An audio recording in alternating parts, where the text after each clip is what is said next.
needs a Marshall Plan so that we can be able to bring it back on track. One must salute even the strike of the ASU. In a way, I see it positively, because if ASU had not been raising issues, the tertiary sector would have collapsed like the secondary and primary sectors. As you could see, public primary and secondary schools, there is nothing to write home about them. And most of the top functionaries of government today were beneficiaries of the public school systems in the 1960s and 70s.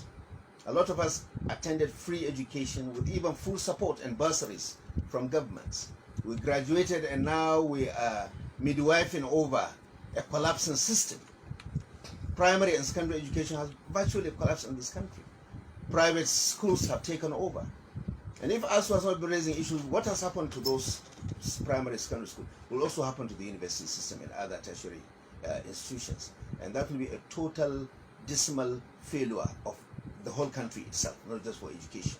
And therefore one must salute ASU for standing up to demand that the public tertiary education system must be properly funded and must be properly organized.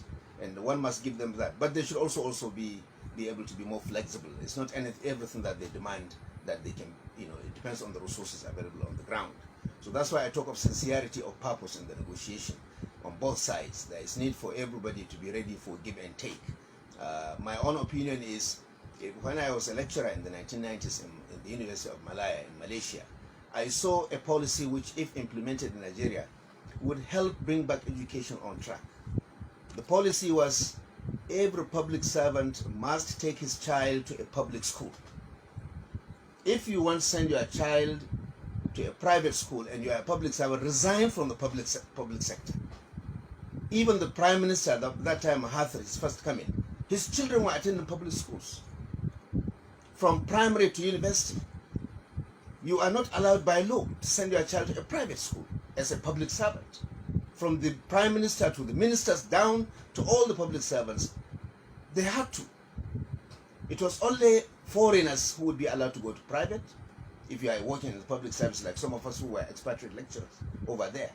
It is also Malaysian students, families who travel overseas for PhD, and they come back with children who don't understand Malay language. They allow them 1-2 years to catch up with the local language and go back to public schools. That was the way to go. Nigeria needs to also implement that kind of policy, because the managers of the education system, none of them has their children in the public schools. Not even primary, secondary, even the tertiary education system. By the time we introduce that, then everybody will have to focus. The managers will make sure that the public schools are better. In Malaysia, public institutions are better than private institutions.